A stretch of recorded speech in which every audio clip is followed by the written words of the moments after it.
You're watching Toronto Sports Rush on the Bet Rivers Network. Welcome into the Toronto Sports Rush on the Bet Rivers Network. EJ Hradek here, and excited to be joined by my buddy, my colleague at NHL Network, the coach, Bruce Boudreau, from his palatial home there in Hershey, PA. And in honor of that, Bruce, I'm wearing my Hershey Country Club polo today. I noticed the color right at the top there. Yeah. You're looking pretty snazzy. Very lovely, a lovely golf course there that we've played at. You've been kind enough to host me there, so thank you. But let's get to business here. The NHL season has started. You're a former Toronto Maple Leaf player. I know the Leafs are still an important piece of your hockey life. So let me ask you about them. They made changes in the offseason. They've started off 2-2. They had a nice win over the Nashville Predators on Tuesday to wash out that taste of a tough loss to the Red Wings on Wednesday, a game that they outshot the Wings by a wide margin and really should have at least gotten a point out of. They ended up giving up a goal late. But what are your impressions of the Leafs through 4 games? You know what? I think I like with what I'm seeing, what Craig is trying to do. I really do. I mean, you just said it. They deserved the win over Detroit in their second game of the back-to-backs the other day, and they could be sitting there 3-1. But the one thing I like most is they weren't satisfied being 1-2. They weren't satisfied not winning all the time. Craig calls them out, and they come back with it. The score is a little flattering because they scored 2 empty netters, but they finally got some goals. Austin scored. So I think they've been so focused on a little bit more defensively that they weren't playing to totally their identity. And I think when they start, and they're starting to now, the last 2 games, when they play to that identity, look, they're the biggest team in the NHL. They've got speed, and they got guys that can score, and they got guys that can defend. So I think when you look at it in the long run, and it's not going to, unless you're in Toronto and you start out 1-2 and the world is falling, I think you're going to be pretty satisfied with the end product, because I think they're even trying to play more defensively than they did last year. And I think that's Craig's way of that's what's going to win the cup, and it's life without Marner. They're adjusting to all of this stuff. Yeah, I agree. And you're right. At the end of the day, they are.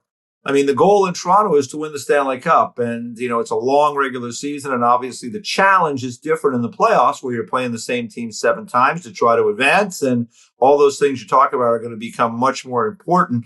Let me ask you a coaching nugget here from the win over Nashville, because they jump out to a 2-0 lead. Nashville has been a pesky bunch this year. They were terrible last year, and they're trying to kind of get off on a good foot this year. They played better out of the gate. The Preds rally in the game, tie the game. Now, they're in Toronto. They had just lost to Detroit the day before. Craig Berube calls a timeout there. Timeouts are a commodity. You only get one of them. What did you make of that timeout?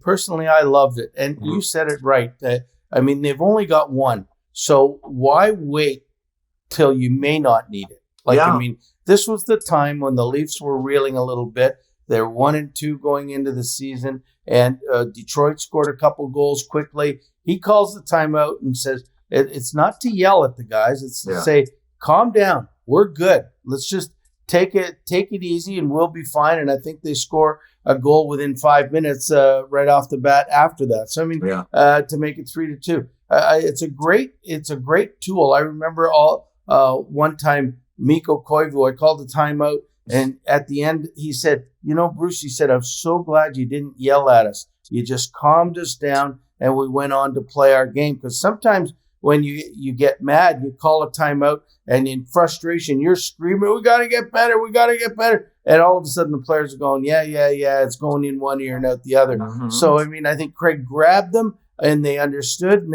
they said, yeah, you're right. Let's go back to work. And they did. And from that time on, I think they were the better team. That reminds me of what our good friend, mutual friend of ours, Barry Melrose, once told me about coaching. It's not what you say, it's what they hear. And I think that's a great point by you of be able to be calm in that moment, because Bruce, you coached a million games. you're in that little bunker. I had the opportunity one time to sit right behind the Tampa Bay Lightning bench. Just randomly, I had the ticket right behind the bench. And even someone like me who's played or has watched a million games, who's played hockey my whole life, it was a reminder of you're in a little bit of a bunker there that's glassed in, right on the ice, and there's a lot of emotion, and the guys are hustling, and they're out of breath, and it's physical, and guys are getting dinged up. It's like almost like a little war zone there.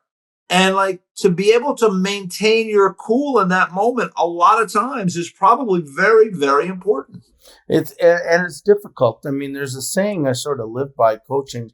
It says you got to keep your head about you while others around you are losing theirs. Yeah. And so, I mean, I always would think listen, I'm an emotional guy as well. Yeah. I'd want to get up and I'd want to scream and I'd got to pull it back in and say, and sound like I'm in control, that what I'm saying is the right thing.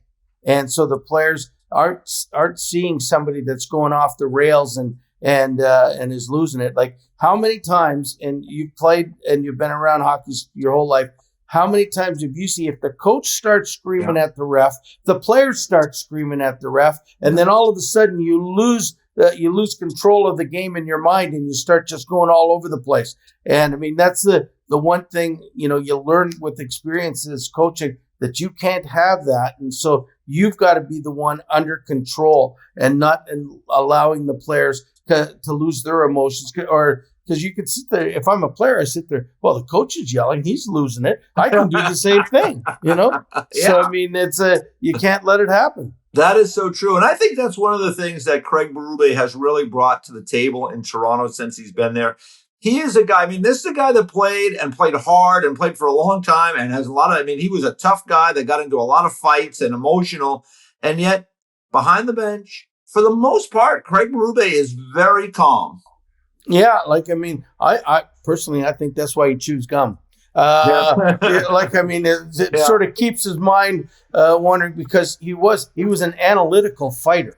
Yeah, like I mean, he was an emotional guy, but he wasn't like he came on the ice and he's not like Eddie Shack or somebody that would run all over the place just to create something. He was there. He was a policeman on the Philadelphia Flyers, and I mean, when the policeman needed to get to work, he did it. And he coaches a lot the same way. Like I mean, like I think you said it the other day at the office. He's like E.F. Hutton.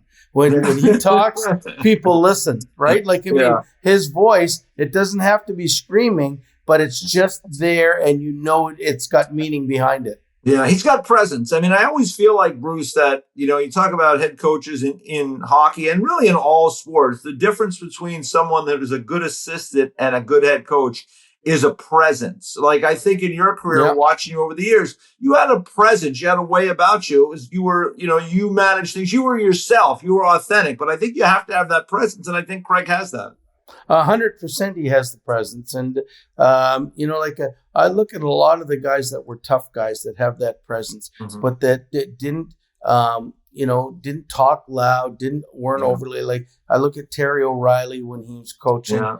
You look at Craig Berube, you look at all of these other guys that were a physical presence but they were also just by standing there. If they turned to you and said something, you knew that had meaning to it. It wasn't just fluff. And I think he's got he's good at that. Yeah. All right. Let's get back onto some of the players, because I really was impressed, and I've been impressed since the start of the season, even going back to last year with Matthew Knies, because, he had 3 assists last night. He's off to a good start to the season. He's their second leading scorer with 6 points, 5 assists.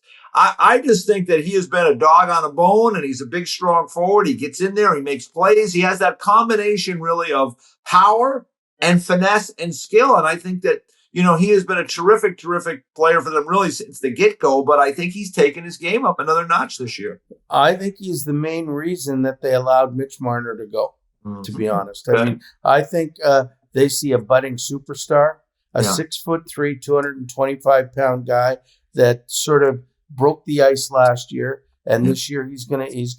I think he's like I've said it all along. I think he's a star and a stud, and I think he's if he doesn't get 35 to 40 goals, I'd be surprised. If he doesn't start to approach the 80-point thing, I would be surprised, because I just love the way he plays, and he's got slick hands for a big guy. And he's not afraid to go to the corners. He's not afraid to win those battles.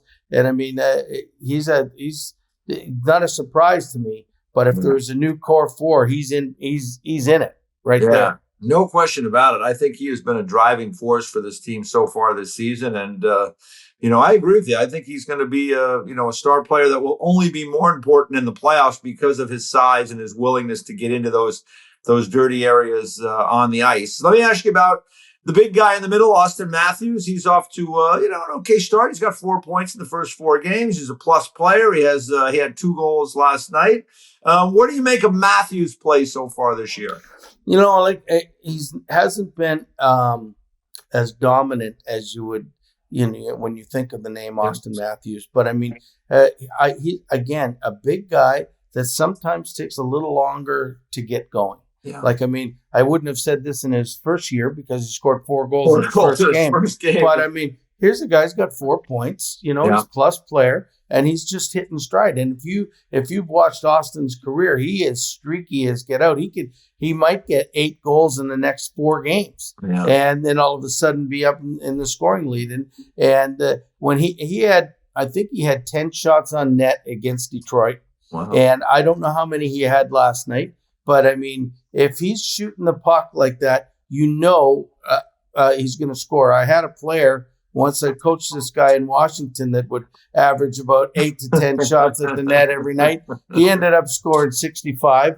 And I think Austin, I don't know, the 69 is quite in this world of defensive hockey a lot. It's pretty tough. It's a big number. It's a huge number, but to me, he's going to get back to 50 goals. If they call 32 goals last year a real off year for him, he'll get back to 50. I think he's a really good leader, and I think he's one of the top 5 players in the NHL. Bruce, share with the audience the story you told me about what your dad used to tell you about getting shots for goal scorers, because you were a prolific goal scorer in junior and in the minor leagues for many years, one of the great minor league scorers of all time. I remember you telling me about your dad talking about just getting shots on goal is important because if you get X amount, you'll probably score. Yeah, you know what? I remember I appreciate you letting me talk about my dad. I mean, he would always be one to listen. And so, I mean, after games, I don't know whether this was junior B, junior A, or whatever, we'd drive in the car and he'd say, what do you think? He'd let me talk. And I said, Dad, I can't score anymore. I've lost it. I can't score. And he'd say to me, well, how many shots did you have on goal tonight? And I remember saying, I think I had 1. And he'd say, well, how are you going to score if you only have 1 shot? Yeah. He says, you got to shoot the puck if you want to score, and shoot from everywhere. Because if you shoot the puck and you find at the end of the day that you've got 6 shots, 7 shots, 8 shots on net, one of them is usually going in. It doesn't matter if you shoot it from the corner or if you shoot it from the red line. If you get that many shots on net, you usually find you've had a goal. So I always look when I have goal scorers on my team, for example, if I had Elias Pettersson on my team, I'd be sitting there going, Petey, I said, look, you've had 3 shots in the last 3 games and you're really upset because you haven't scored. When you were scoring 40 to 50 goals, you were having 5 shots plus every night. Yeah. So, I mean, that's what you got to get going. And I think with Matthews here, on against Detroit, he said, I'm not shooting the puck.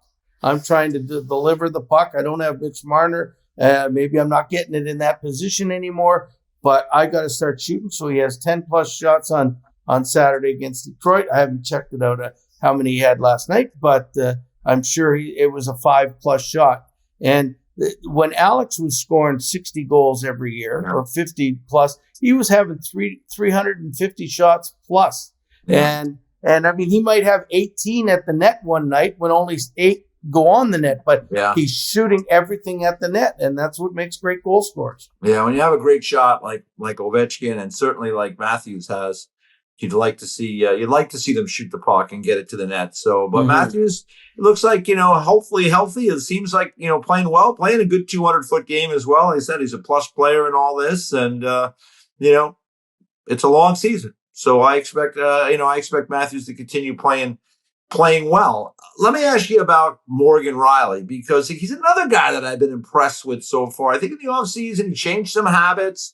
They revamped the way he eats. He looked like he's lost a little weight in terms of just trying to be lighter and faster. I think this is really important for all these players as they get into their 30s, because the league is so fast now, and you just can't get by on what you were able to do when you were 25, when you get to be 30 or a little bit older, if you want to stay at a certain level. I think he's been really good at the start of the season here for the Leafs. He's got 4 points so far, and I think he's been jumping up. I think a lot of their defensemen have been jumping up in the play, but I've been impressed with Rielly. How about you? Absolutely, and I'm still positive he's going to have a really good bounce back year. Yeah. Let's not forget, he's played, I don't know how many years in Toronto right now. Yeah. Offense, a bunch. But let's say 10. Yeah. Okay, if this is his 10th year, and I'm probably off on that. But I mean, for 8 of those years, he was the number one guy in the power play. He was, the number one guy you throw out there. He's always had the most points as a defenseman for the Leafs. Now, last year comes along, and Mitch Marner, the last half of the year, is playing every first power play unit. Yeah. So Morgan is not only feeling left out because he's not on the power play, and the Toronto power play has been instinctively one of the best power plays, I think, in the last 5 years. But all of a sudden, you're just getting less ice time. And then the third thing is when he's looking, as we all did and do as scorers, look at the stat sheet, and you see, oh my God, I've only got this, I've only got that. You start taking chances that you're not supposed to take because you want to get more goals. And I think this is all a culmination of what happened to him. And so it got from not getting the points to getting caught to the coach not having as much faith in him because he wasn't playing defensively. But in Morgan's mind, he's got to be him. He's got to get up into the rush and score some points. Very similar to the way Mike Green felt, I think. Okay. And I'm using this as an example. Now he's back on the first unit of the power play. Now he's feeling good about himself because he's saying, okay, now I'm where I should be. And I think everything will work from that. So I think last year was a pressure thing with him because things didn't go the way they went the first 8 years. I think he's back to normal now. Yeah, because I thought last year when I looked at their team, I thought there were so many positives. I didn't think that Rielly was terrific. And in fact, I still wonder if they maybe need an upgrade in their top 4 just to push them into that next level. Of course, those guys are very difficult to get. So the fact that Rielly has kind of rededicated himself or changed habits in the offseason and is off to a good start, I mean, that's really good news for the Leafs because, again, they need him to be that guy or to be as good as he can be.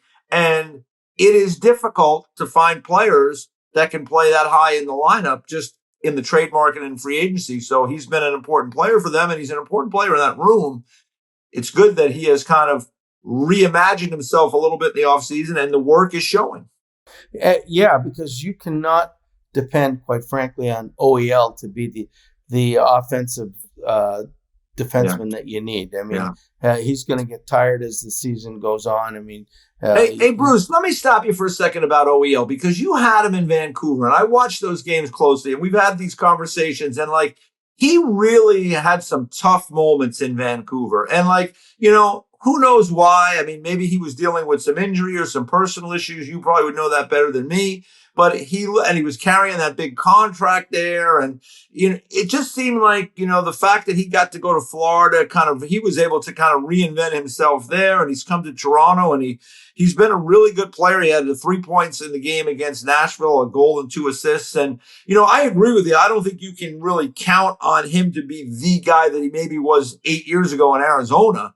But how impressed have you been with his ability to kind of bounce back over the last couple of years and become more of the player that he used to be? Absolutely. First of all, he's a great person. Yeah. I really Absolutely. had, I could communicate with them really well. His first year when I got there, he was plus 20. Wow.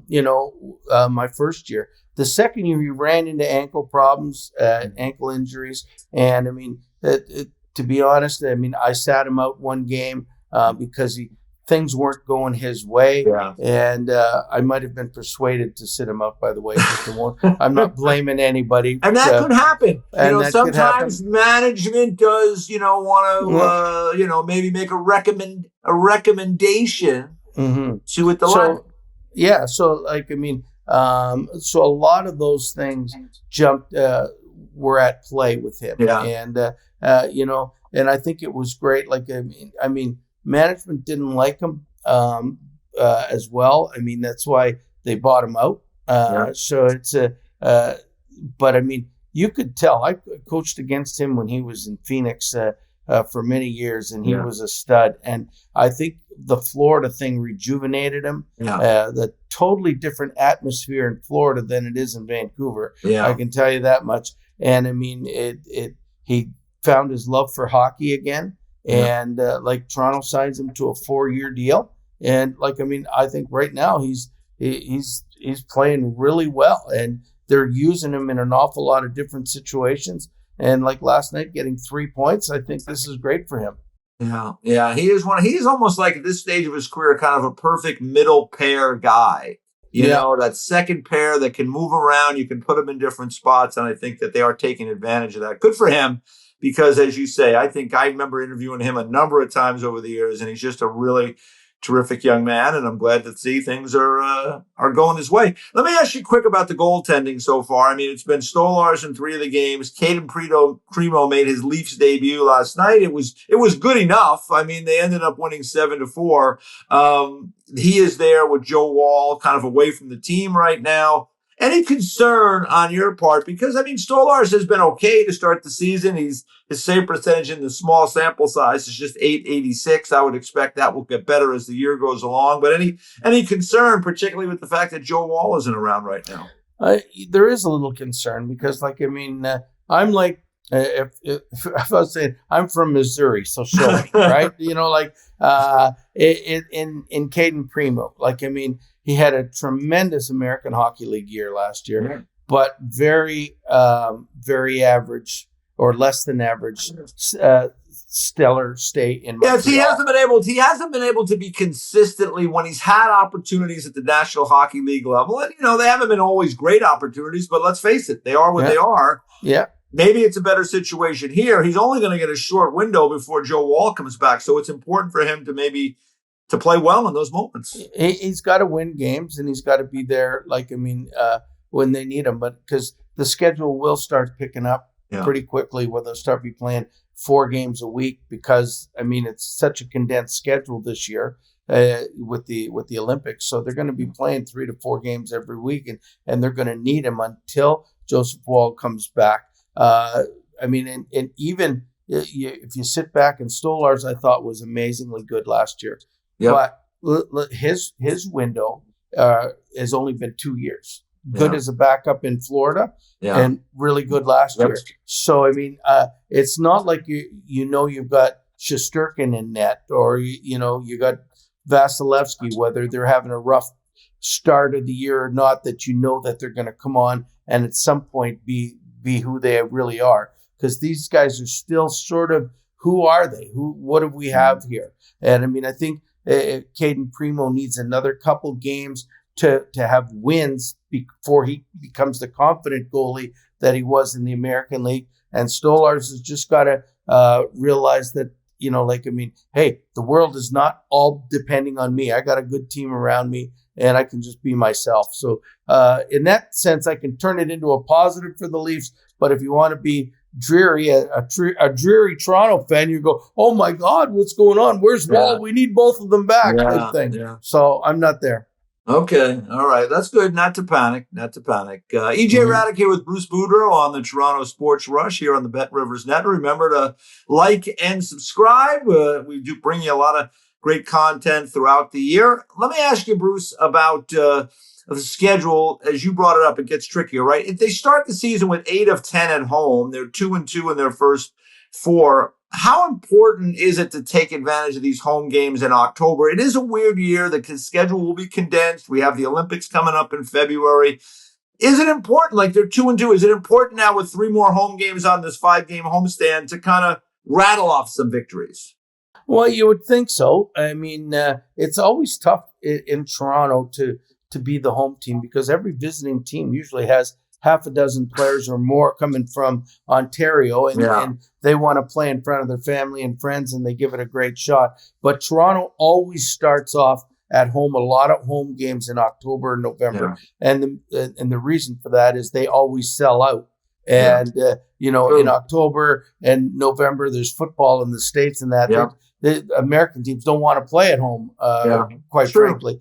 But so Toronto has been very lucky and fortunate that they're a good team because when they go on the road for a little extended period of time, and they seem to be winning all of those games. So that's why, they won the Atlantic last year. But it's always important when you've got 8 out of 10 at home that you get off to a good start because you don't need that sense of urgency to happen so quickly. Usually everybody knows when their sense of urgency is. But if you start out 2-7-1, you know that for the next 72 games, you can't afford to lose any games because it seems like you're losing 2 or 3 when you do that. I got a couple of quickies for you around the league. The Rangers are coming in to play the Leafs on Thursday.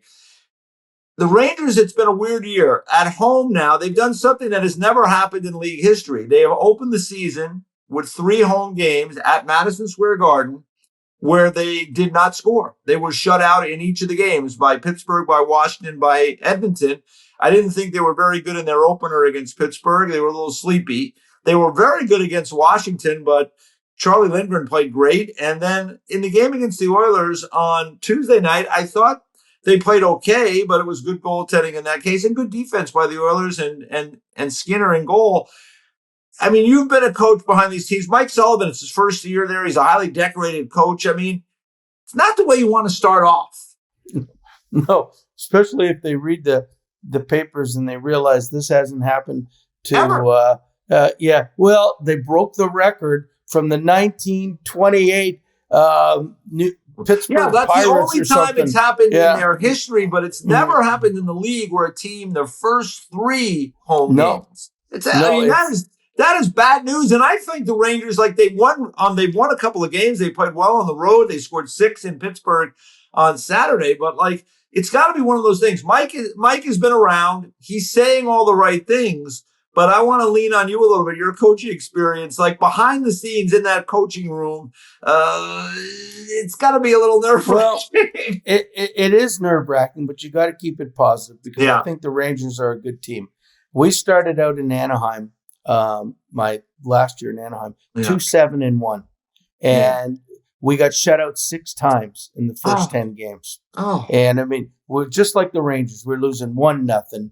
2-0, 2-1, 1-0 in overtime, I remember. And we ended up staying with it. And to me, I would be going over all the scoring chances and with them and saying, look how close we are. This is how close we are to becoming really good.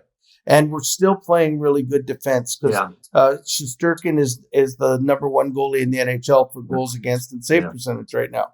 So, I mean, if we add that and we just start scoring, because I remember with me in Anaheim, I showed how many times we hit the post in those first 10 games. Yeah. And we were hitting the post and it was going the wrong way all the time. And I said, you keep shooting, you keep doing the right things, this is going to change. And with it did change. And I think the same thing will happen with New York. If they don't get too frustrated and the fans don't start throwing things at them from the stands, because I know New York fans can be a little feisty sometimes.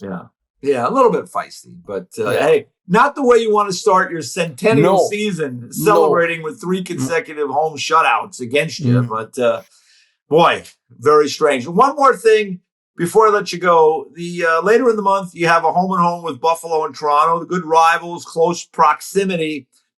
Buffalo had started out again 0-3 this year. It's been a struggle. I mean, this is an old movie we've been watching now for a long time. They haven't been in the playoffs, and I think it's been 15 years. We were talking, off air. You wanted to add, the difference between where Toronto and Buffalo. Give me your thoughts on the Sabres and why it's just been years and years of just ineptitude and bad decisions. Well, bad decisions. First of all, I think the whole thing should have been, we have to get off to a good start. We have to do these things. You have to do whatever it takes to get above 500 and bank Game those 7 points. Mentality right out of the gate. Right out of the gate. I would have gotten down to my team after about 3 days of camp. Forget bringing the kids in and everything else. Let's get to our team. Let's work on it. That's the one thing. The second thing, it hit me reading the remarks on after Buffalo's third loss, and Lindy saying, we got to work harder. We got to do this, and Tage Thompson saying, hey, don't everybody panic. We're going to be okay. And they're just talking about in generalities and after the Leafs go 1-2, Berube calls out Nylander, calls out the team that this is not satisfactory, and you guys have got to get better. And he uses them, uses the players and saying, we got to be better. This is not us. Nylander gets 3 points last night, and they score 7 goals. So, by saying it's nobody's fault, and to me, it just means that it's the same thing in Buffalo, that nobody's being held accountable in any of the departments. And that really bothered me, because I really like the people that run Buffalo, and Buffalo's always been sort of a close favorite team of mine as well. And I want to see them do well. Yeah. Great fans. There's no question about that. And you know what? When you say that, it reminds me of just an old saying, and it's one of those ones, it's almost a loser's lament. Winning is great and losing is okay. And when losing is okay, you miss the playoffs for 15 straight years. You're in trouble. Yeah. I agree with you.